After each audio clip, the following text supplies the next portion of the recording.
Olá pessoal, tudo bem? Professor César. Em relação ao conteúdo do sétimo banco de História para o oitavo ano, o assunto é as independências da América Latina. Vamos tratar nessa aula da independência do Haiti, a antiga colônia francesa, e na segunda parte da aula vamos tratar das independências da América Espanhola, o que vai aí levar à formação de nações como Colômbia, Chile, Peru, Bolívia, Argentina e Uruguai.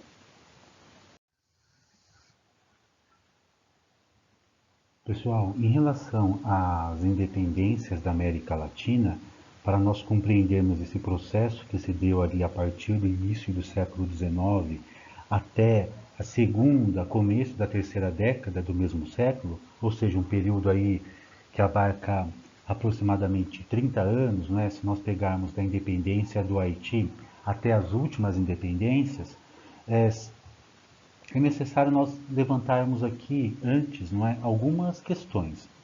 Bom, primeira questão, por que que essas colônias da América Latina se revoltaram contra as suas metrópoles? Vamos aprender nessa aula, aliás, vamos retomar um conceito muito importante, que é aquela relação colônia-metrópole, não é? A partir do chamado Pacto Colonial, em que havia aquele chamado exclusivo colonial, em que a colônia só poderia manter contato comercial com a sua respectiva metrópole. Mas por que no século XIX, no início do século XIX, né, dentro desse momento histórico, essas colônias se revoltaram? Quando eu falo essas colônias, eu estou dizendo o seguinte: colônias que pertenciam à Espanha, à França e a Portugal. Quando eu digo a Portugal, estou me referindo ao Brasil, então América Portuguesa. Quem participou dessas revoltas? Né? Quais grupos sociais participaram? Quais eram os projetos? Será que os povos escravizados, os povos indígenas participaram dessa luta ou dessas lutas pela independência, pela emancipação? E será que esses povos conquistaram algo após a independência? Então, são questões que nós vamos tratar ao longo dessa aula.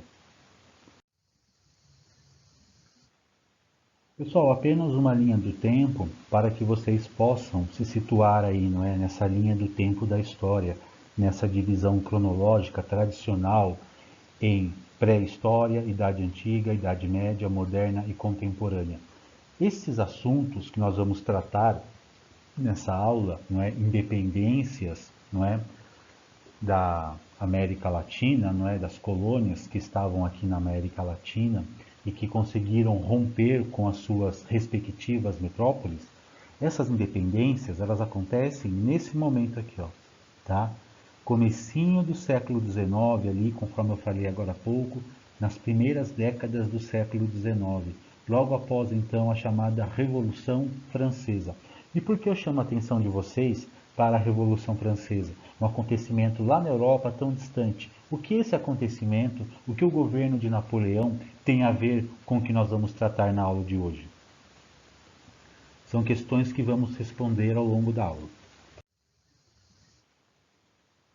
Em relação a essa ideia de América Latina, o que é América Latina? América Latina nada mais é do que os países americanos, não é? Que no passado foram colonizados pela França, pela Espanha e por Portugal. Essa é a América Latina. Eu tenho para vocês aqui o mapa, ó, tá? Então a América Latina ela compreende a América do Sul, a América Central e um pouquinho aqui, um trechinho da América do Norte, quando eu estou falando para vocês do México.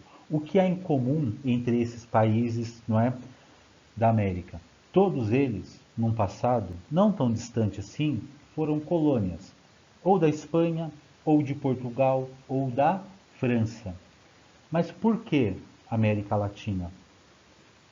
Na Espanha temos o espanhol como idioma, em Portugal o português e na França o francês. São idiomas derivados do latim, não é? Latim, vocês devem lembrar, que era a língua utilizada lá na época do Império Romano, comecinho da Idade Média. Então, quando eu falo para vocês em América Latina, estou falando nesses países, países que no passado, não é, foram colônias, ou da Espanha, ou de Portugal, ou da França. E subindo um pouquinho aqui para cima, tá? Só uma observação rápida. E por que os Estados Unidos eles não fazem parte da América Latina? Porque no caso, lá no início, eles foram colônias, né? Os Estados Unidos eram as 13 colônias, colônias inglesas, não é? Que não tem, em que você tem o inglês, que não é uma língua derivada do latim, tá? Só uma observação, então, uma questão mais conceitual.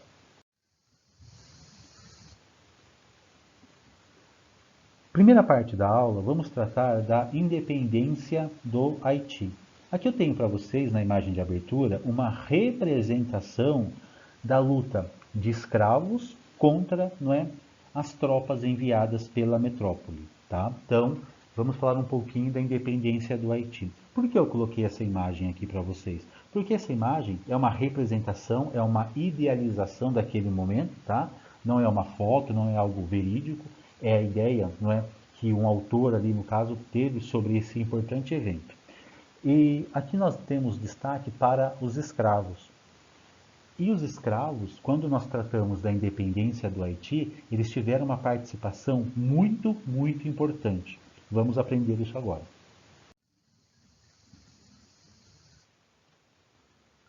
Antes de nós tratarmos da independência do Haiti, vamos compreender como se deu a colonização, não é, da então colônia de São Domingos. Bom, há uma região chamada Ilha de Hispânia.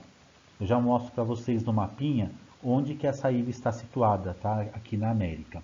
Então, os espanhóis chegaram ali, né, no final do século XV e iniciaram um processo de conquista e colonização. As populações nativas que viviam ali foram exterminadas, seja pela violência empregada por esses conquistadores ou mesmo pelas doenças que eles traziam, né? Vocês já estudaram isso lá no 7º ano, no processo de colonização do Novo Mundo, empreendido por franceses, espanhóis e portugueses. As populações nativas elas foram dizimadas pela violência, pelo trabalho forçado e também pelas doenças, né, que esses povos vindos da Europa traziam, e essas populações não estavam, no caso, adaptadas, né, preparadas para essas novas doenças, elas acabaram também sendo acometidas, não é, por diversas aí doenças, não é, que contribuiu também para a, a morte, né, de milhares aí, não é, de indígenas, enfim. E essas, né, no caso aqui na Ilha Espanhola, a população nativa que habitava o local foi prontamente exterminada. E passado algum tempo, mais ou menos um século, os franceses ocuparam a outra parte da ilha, a parte oeste. Então veja, no começo apenas a Espanha estava ocupando a região. Passado um século, os franceses ocuparam uma outra parte, que eu estou colocando para vocês aqui em vermelho, tá bom? Aí depois de muitas disputas, discussões, por fim, passado mais um século, os espanhóis por fim reconheceram a soberania dos franceses. Então a ilha, não é? A ilha de Hispaniola aí ficou dividida entre a Espanha e a França. No caso, essa parte que ficou, não é, sob a responsabilidade da França, é o assunto que nós vamos tratar agora. Pessoal, aqui nós temos a localização da ilha de Hispaniola, perfeito? Então vejam vocês. Aqui temos, não é, a ilha de Hispaniola, a parte que ficou sob o comando da França, o futuro Haiti, a parte que ficou sob o comando da Espanha, a futura República Dominicana. Essa ilha de Hispaniola, ela está aqui, ó, nessa região aqui, ó, onde eu estou circulando para vocês. Apenas para vocês se situarem aí, não é, a região que nós estamos estudando nessa primeira parte da aula. Iniciado o processo de colonização, os franceses passaram a cultivar na colônia de São Domingos, agora uma colônia francesa, produtos que naquele momento tinham grande valor na Europa, com destaque para o açúcar. Isto é, eles cultivavam a cana e como produto da cana eles, não é, produziam aí o açúcar. Na segunda metade do século XVIII, não é, colônia de São Domingos era uma grande produtora de açúcar, tanto açúcar mascavo quanto açúcar branco. Aí eu pergunto, quem trabalhava nessas lavouras? Se agora há pouco eu falei para vocês que a população nativa foi praticamente exterminada. Escravos, escravos, não é? Seres humanos que eram trazidos da África como objetos, como coisa, eram vendidos, não é? Eram comercializados pelos traficantes e aqui na colônia de São Domingos trabalhavam no cultivo da cana e na produção do açúcar. E vocês devem imaginar, não é? Vocês sabem, já estudaram sobre isso em outros momentos aí da vida escolar de vocês, que a vida desses escravos era muito difícil, né? Então, eles trabalhavam, né, eles eram explorados ao extremo, de forma brutal, desumana, e, no caso, como era um produto, quando eu falo produto, eu estou considerando esse momento. O escravo não era um ser humano, o escravo era uma coisa. Como era um produto em grande quantidade, você utilizava a mão de obra desse escravo até o extremo, até a morte. E logo você substituía esse escravo, não é? Temos essa questão desumana, então, não é? Em que você não dava valor à vida desses escravos, no caso desses seres humanos. Eles eram tratados como coisa. E prestem atenção nessa questão dos escravos, porque isso é importante na independência do Haiti. E por que é importante? Veremos logo adiante que eles participaram no processo de independência, não é? Da colônia de São Domingos. Então, o processo de independência da colônia de São Domingos, que vai dar origem ao Haiti, quem participa efetivamente foram os escravos. Mas aí você pensa, peraí, mas se esses escravos estavam ali trabalhando o tempo todo, sofrendo, né, uma condição desumana, como que eles arquitetaram esse processo de independência? É o que nós veremos agora. No início da aula, eu trouxe para vocês alguns questionamentos. Por exemplo, que a aula de hoje, os acontecimentos, não é, da aula de hoje, no caso, as independências da América Latina, elas tinham uma relação com a Revolução Francesa e com a Era Napoleônica. E a princípio, isso suscita algumas dúvidas, alguns questionamentos. Espera aí, mas o que tem a ver a Revolução Francesa, um evento do outro lado do Atlântico, com acontecimentos aqui na América? É o que nós vamos perceber agora. Vamos lá. O ano é 1791, ou seja, na França, a Revolução estava acontecendo. E a colônia de São Domingos pertencia a quem? À França. Então, a França era a metrópole e São Domingos era a colônia francesa. População dessa colônia: 30.000 colonizadores brancos, proprietários, comerciantes, 28.000 mestiços e libertos. Pessoas ali, não é, que eram fruto da relação do europeu com os nativos, do europeu com africanos, e libertos, ex-escravos. Mas a imensa maioria da população da colônia de São Domingos é formada por escravos, 450 mil. Isso mesmo. Então nós temos em torno de 60.000 homens e mulheres livres e 450.000 escravos. A imensa maioria da população dessa colônia era formada por quem, então? Por escravos. A maior parte desses escravos trabalhavam onde? No cultivo da cana e no preparo do açúcar, não é? Na produção do açúcar, que era o grande produto dessa colônia francesa. Mas outros escravos trabalhavam em afazeres domésticos, não é? Esses escravos, eles tinham uma confiança, não é, dos seus proprietários, eles tinham uma certa liberdade. E, em meio a esses escravos domésticos, que tinham uma certa liberdade, não é, que transitavam de uma região para outra, enfim, muitos sabiam ler e escrever em francês, a língua do colonizador. Ao ler algumas obras, não é, alguns textos, esses escravos entraram em contato com o quê? Com o pensamento iluminista.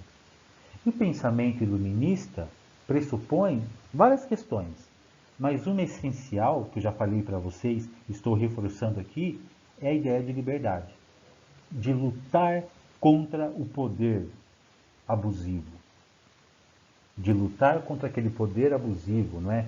Aquele opressor, aquele rei absolutista, enfim. Espera aí, escravos estão em contato com ideias iluministas. Um eixo aí do iluminismo, não é um conceito muito importante, uma ideia, no caso, muito importante, é a liberdade. Isso começa a alimentar, pelo menos esses escravos que tinham uma certa liberdade, o sonho, não é, de uma emancipação, de realmente eles não terem essa liberdade provisória, mas uma liberdade, não é, eterna. E aqui eles começam a arquitetar uma possibilidade de romper com a França, de romper, não é, com esses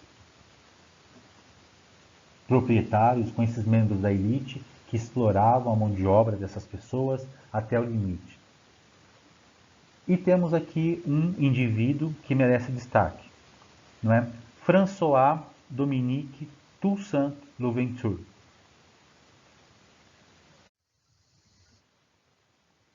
Aqui temos, não é, a famosa tomada da Bastilha, um evento aí que marca o início da Revolução.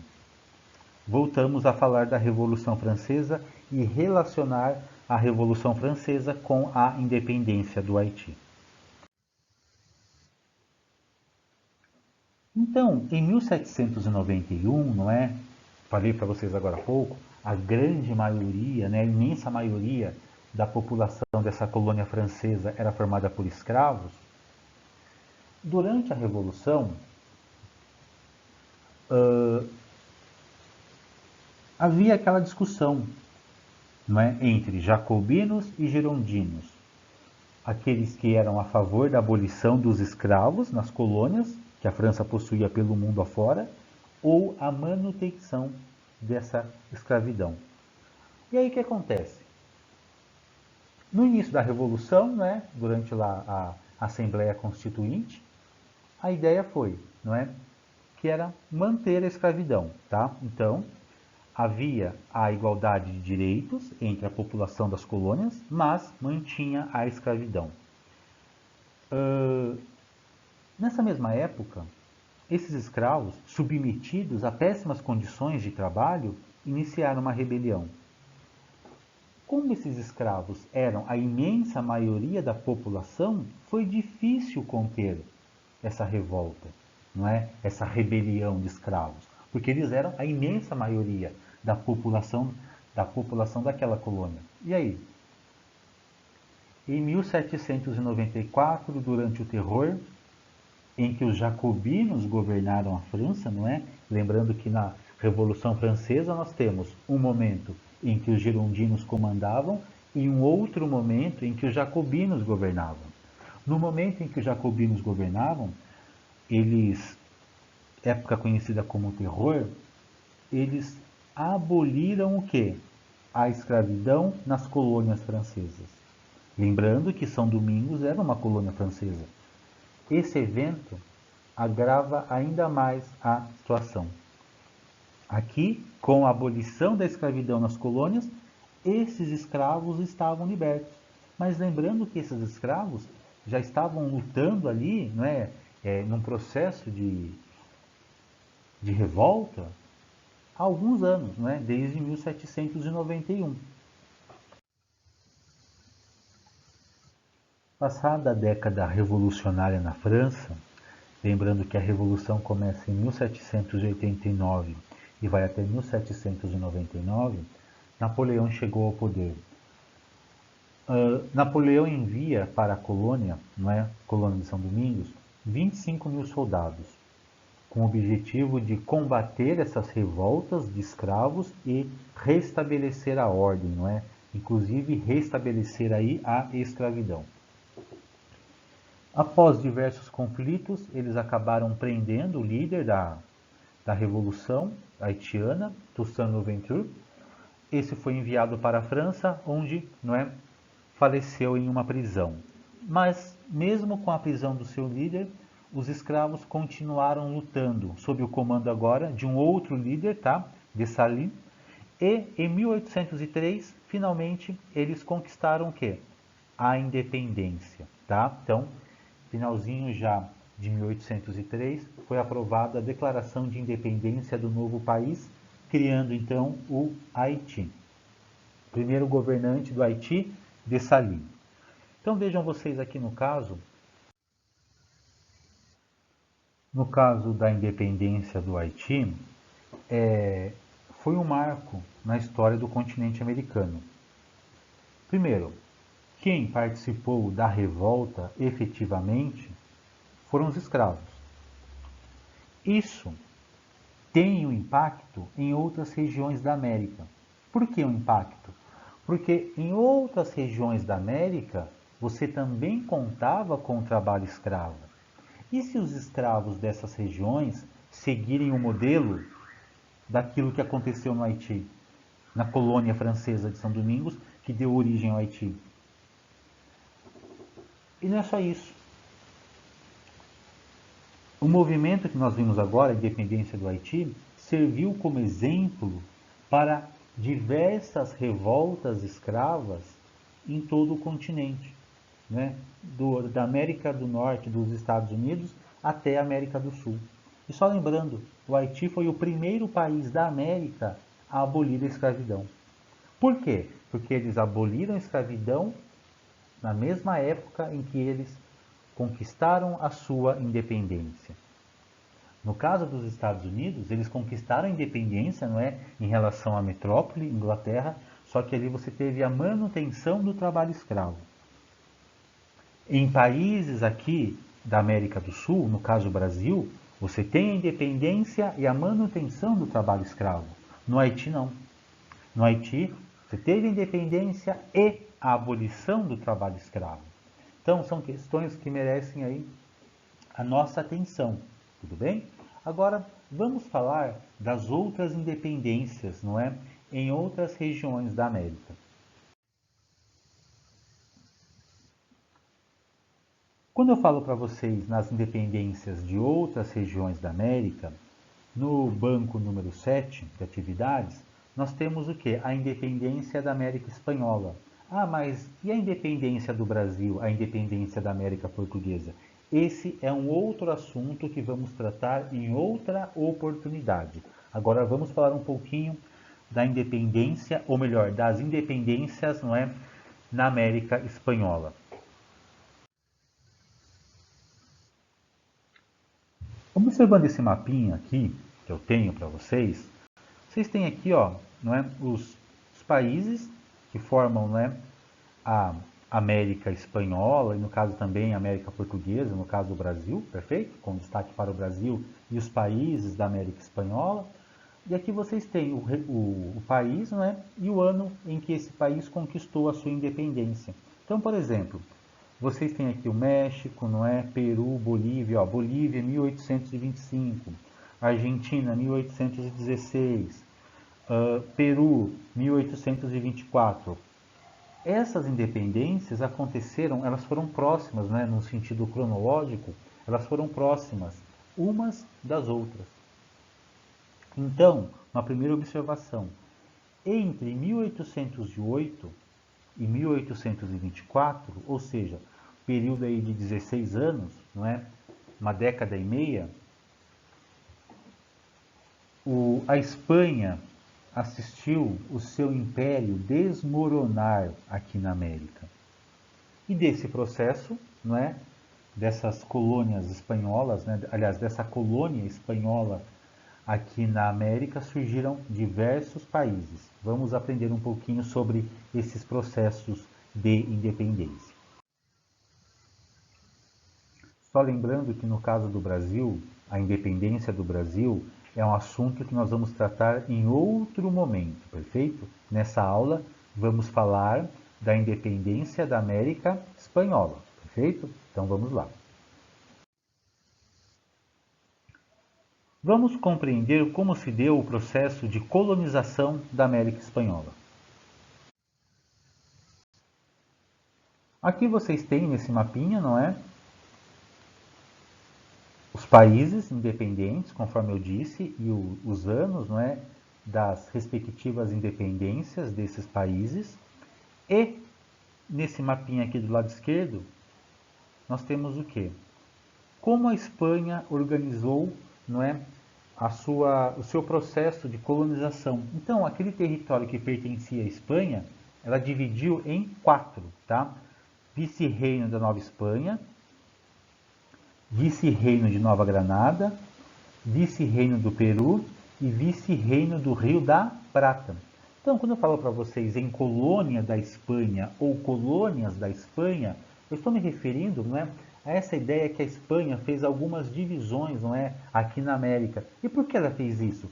Com o objetivo de facilitar, não é, a administração desse imenso território. Porque vejam vocês, o que pertencia à Espanha aqui na América compreende do sul do atual Chile, Argentina, não é, do centro ali do território argentino, sul do Chile, até o norte do atual México. Aliás, até o sul do atual Estados Unidos. Então o território ele era muito extenso. E com o objetivo também de facilitar a administração dessas colônias, a Espanha fez essas divisões. Então, vice-reino da Nova Espanha, vice-reino de Nova Granada, vice-reino do Peru e vice-reino do Rio da Prata. Aqui eu tenho para vocês como essa sociedade colonial era organizada. Eu tenho no topo dessa pirâmide social os espanhóis. Depois, os criollos, mestiços, índios e negros. Quem eram esses espanhóis? Eram o que nós chamamos de chapetones. Espanhóis que vieram aqui para a América e aqui na América ocupavam importantes cargos administrativos, pessoas muito ricas. Então, pessoas que tinham da Espanha, recebiam da Espanha alguns privilégios, não é? Alguma atenção. Só que além dos chapetones, aqui no topo da pirâmide eu tenho outro grupo também importante. Quem? Os criollos. Esses criollos eram pessoas, não é, que nasceram aqui na América, descendentes de espanhóis, descendentes de colonizadores, mas que nasceram aqui na América. Pessoas ricas, com muitas posses, grandes, não é, proprietários de terras, comerciantes, só que eles não tinham alguns privilégios. Por exemplo, de ocupar cargos importantes. Eles não faziam isso, eles não tinham esse direito. Isso gerava, entre criollos e chapetones, no caso aqui está como espanhóis, um certo, não é, alguns conflitos. Por quê? Porque os criollos eles eram, não é, excluídos. E além de serem excluídos, os criollos, comerciantes, eles tinham um grande problema. Qual era? A Espanha. E por que a Espanha, para esses criollos, era um grande problema? Vamos ver o que acontecia aqui.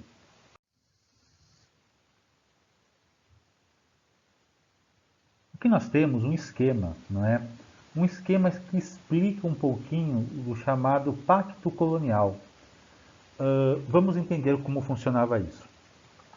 Nós temos a colônia, no caso esse território da América que pertencia à Espanha, e a metrópole, no caso a Espanha. A colônia, essas colônias que estavam, né, instaladas aqui na América, elas só poderiam fazer comércio com a metrópole, ou seja, vender apenas para a metrópole. E, quando comprar, comprar da metrópole. Isso prejudicava muito a atividade econômica, não é? Dos criollos, por exemplo, que eram comerciantes em alguns casos. E por quê? Porque eles não poderiam vender para outro país que não fosse a Espanha. Então imaginem vocês, um sujeito, né, um filho de espanhóis, nasceu aqui na América, um importante comerciante, um criollo, ele não ocupa nenhum tipo de cargo, né? importante, é um comerciante muito rico, só que tudo que ele vende ou tudo que ele compra passa pela Espanha. Então ele percebe o seguinte, que a Espanha para ele era um dificultador, não é? Uma grande barreira que prejudicava as suas atividades comerciais. Aqui só o conceito, tá, pessoal, de metrópole e colônia. Metrópole, o país que domina e povoa outro, né? Território, explorando. E a colônia?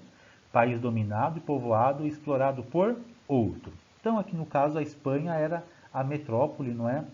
Da maior parte aí das regiões latino-americanas, dominando os territórios que pertencem atualmente a países como México, Venezuela, Bolívia, Argentina, Uruguai, enfim. Tá? Então, essa era a relação econômica.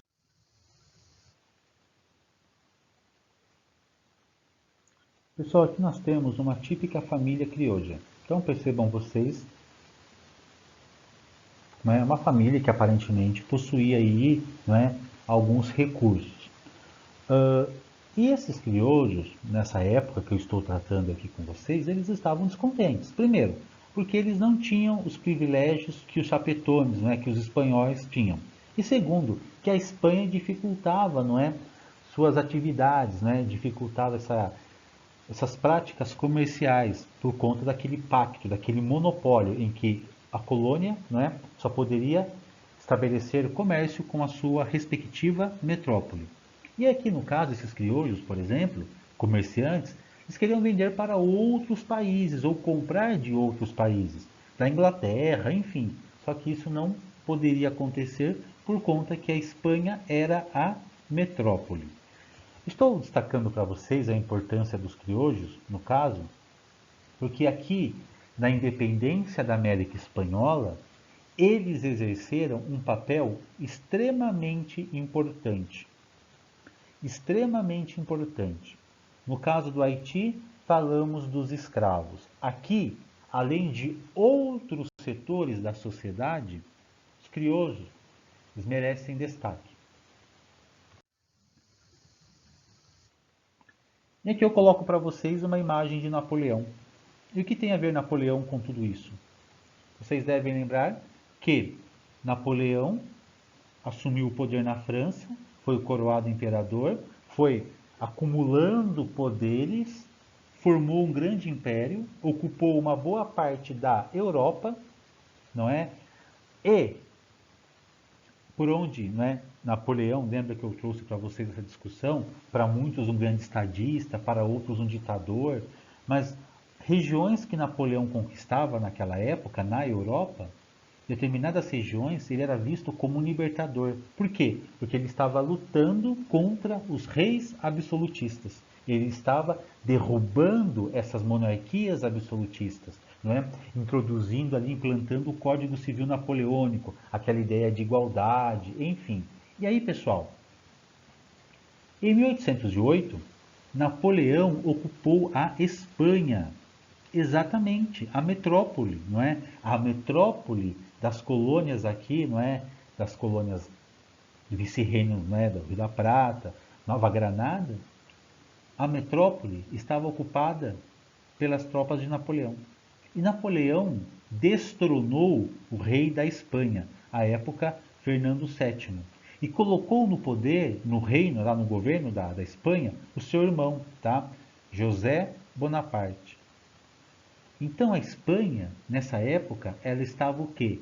Enfraquecida.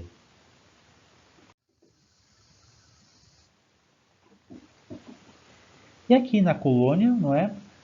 As elites crioujas se aproveitaram dessa situação, né, de enfraquecimento da Espanha, do poderio espanhol, e organizaram suas juntas de governo. Eles administravam a colônia em nome do rei da Espanha, que nessa época não estava, não é, governando a Espanha, porque no caso, né, estava preso e foi, né, preso e destronado por Napoleão. Então o rei da Espanha nessa época não estava governando. Então aqui na América esses crioulos se aproveitaram e criaram as chamadas juntas de governo. Mas passado algum tempo, nós aprendemos isso lá no banco número 6, Napoleão perdeu, né? Foi derrotado foi exilado e quem retorna ao poder na Espanha? Fernando VII. Mas quando Fernando VII retorna ao poder na Espanha, ele tentou o quê? Reduzir a liberdade dessas colônias. Então as colônias, enquanto não é, Fernando VII estava preso e a Espanha ali sob o comando do irmão de Napoleão, aqui na colônia havia uma certa liberdade, uma certa autonomia, não é? Essas juntas de governo davam, não é, aos colonos uma certa autonomia, uma certa liberdade. Mas quando Fernando VII retorna ao poder, quando ele retoma o poder da Espanha, ele busca o quê? Reduzir a liberdade dessas colônias. Mas aí isso vai desagradar essas elites crioulas. E aqui tem início esse processo de independência.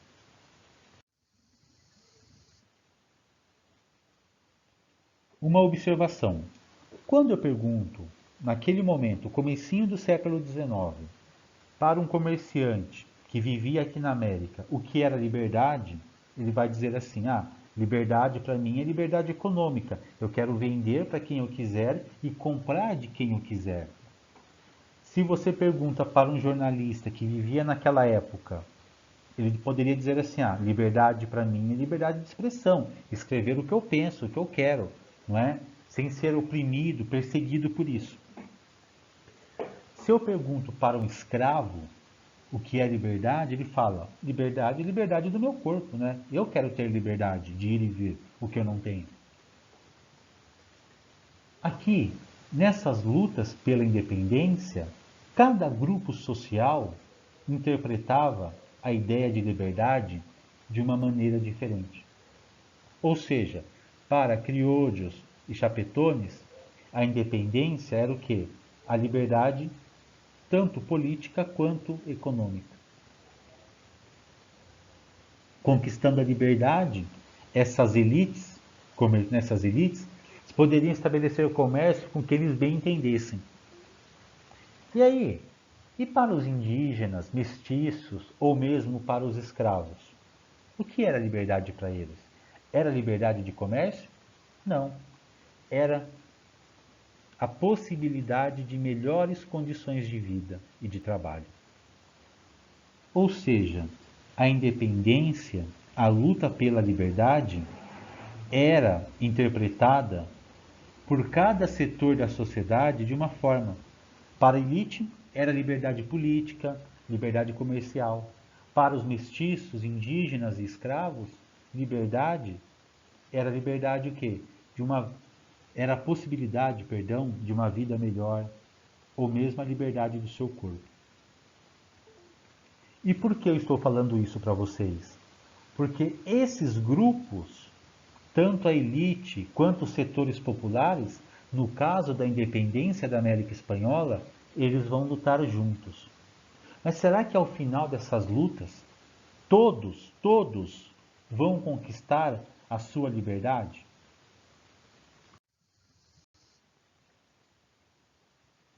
Um exemplo desse questionamento que eu fiz para vocês, a independência do México.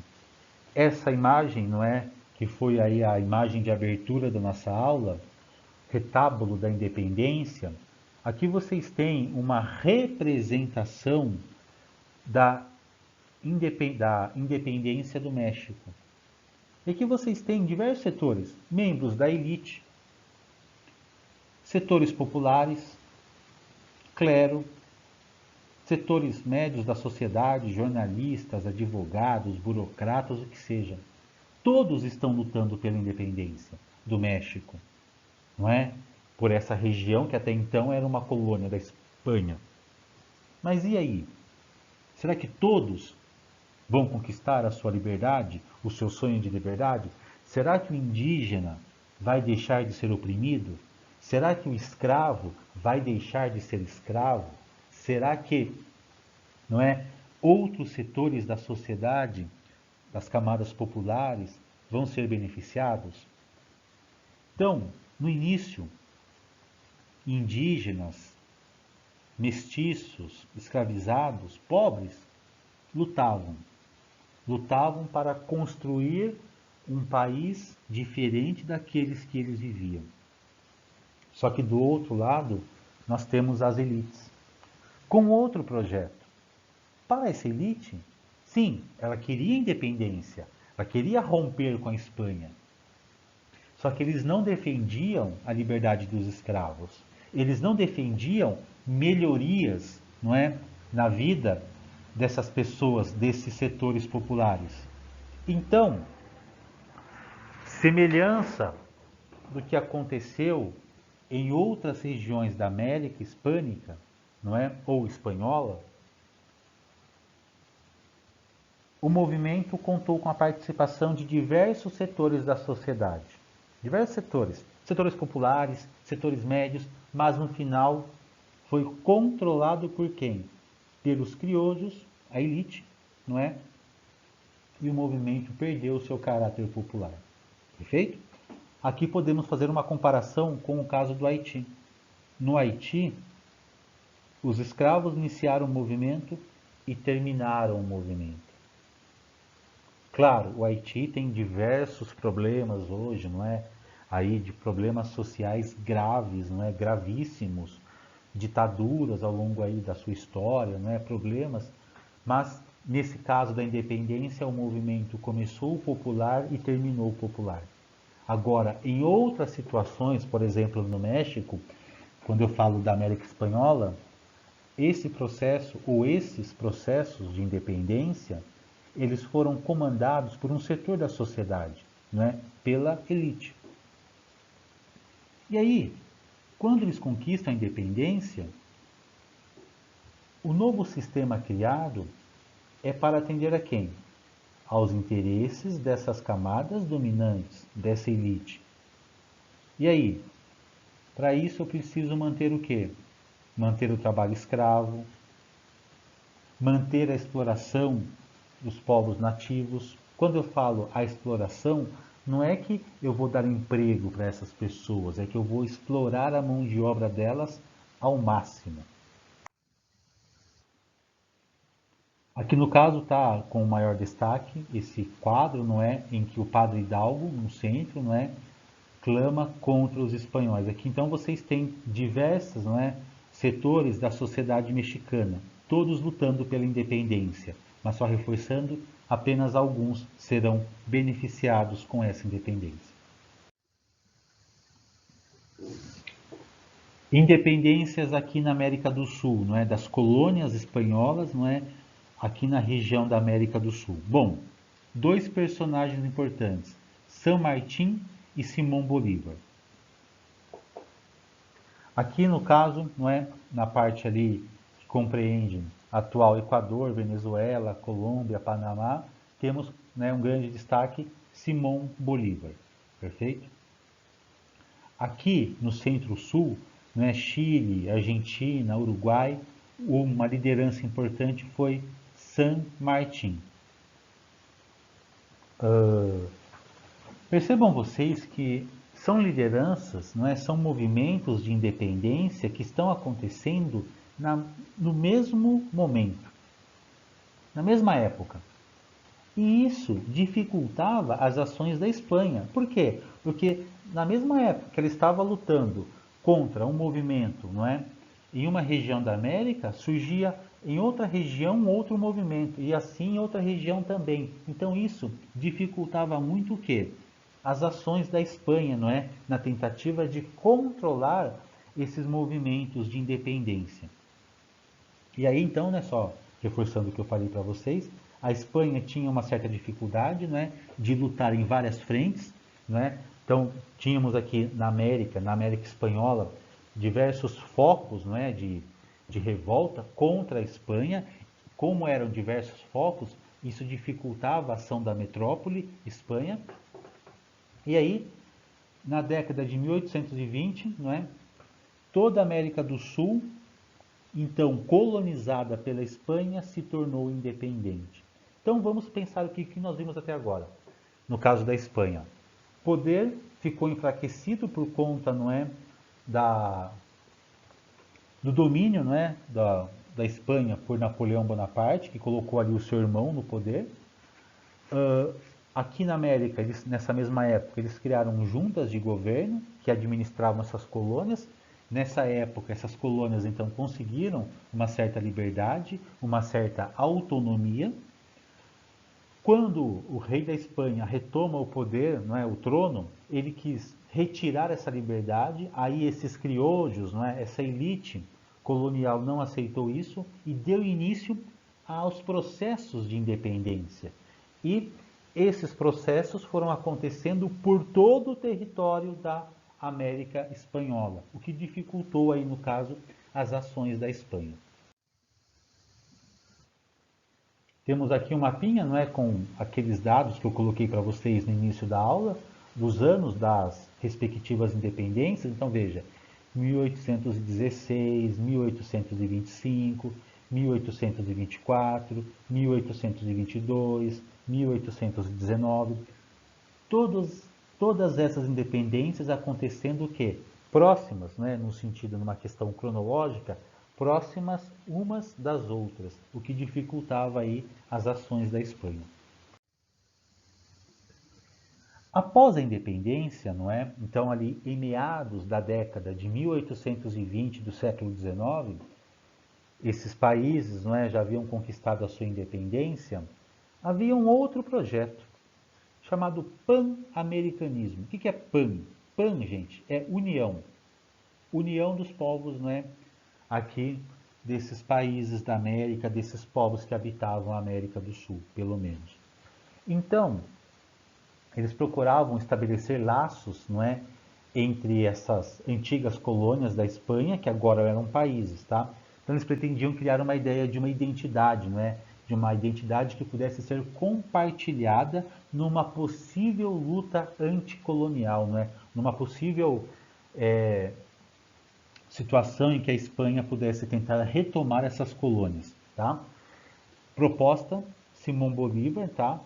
Eu comentei com vocês a importância dele, né, na independência de países como Venezuela, Colômbia, Equador.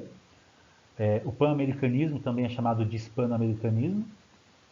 Então, essa ideia é que todos os países latino-americanos, aí também podemos, não é, colocar o Brasil, deveriam fazer uma aliança, cooperando uns com os outros. Aí é uma discussão ideológica, alguns são a favor, outros são contra, enfim, mas era a ideia, pelo menos o objetivo, era fortalecer esses países, não é, na luta aí contra uma possível ameaça, não é, uma possível invasão, uma tentativa de recolonizar esses países.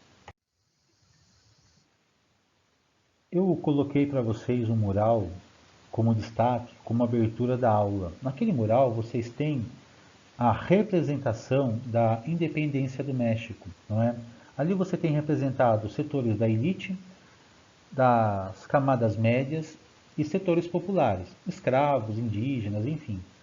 E a pergunta é: o que acontece com esses indígenas, com essas populações indígenas após a independência? Será que para eles a independência trouxe melhorias? Não, não. Eles, quando participaram, não é, nas situações em que eles participaram, em que eles lutaram pela independência, eles pretendiam, com a independência, nossas condições vão melhorar. Mas não foi isso que aconteceu. Após a independência, vocês têm um conflito entre os governantes dessas nações independentes, Argentina, Chile e outros países, contra esses povos nativos. E esses povos nativos que já eram exterminados no início da colonização, continuaram a ser exterminados durante a colonização, após a independência ainda são o quê? Exterminados. Só uma observação, se vocês prestarem atenção na situação desses povos aqui na América Latina. São povos marginalizados que constantemente sofrem o quê? Discriminação social. Em diversos sentidos. Seja na ideia de você ocupar o seu território, não respeitar a sua cultura, ou tratar esses povos como se eles servissem apenas para o enfeite no museu. O que eu quero dizer aqui para vocês é o seguinte, que não houve a preocupação por parte dessas nações independentes agora em agregar esses povos. Você sempre tratou esses povos como o outro, não como o argentino, como o chileno, o boliviano, o que seja. Não, é o povo indígena ou povos indígenas.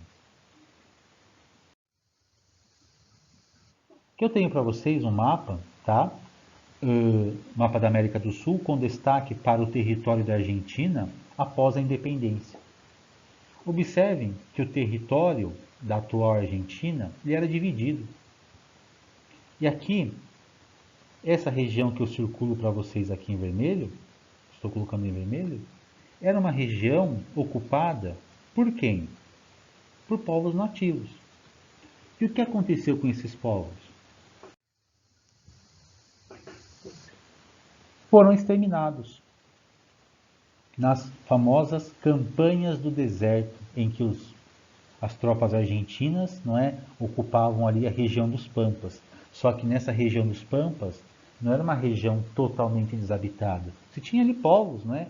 Povos que estavam ali há muito tempo. Foram o quê? Foram exterminados, tá? Como? Através da violência. Que nós temos, não é, detalhe, né, de membros, não é, de tropas, não é, do exército argentino e aqui caídos o quê? Esses povos, não é, indígenas.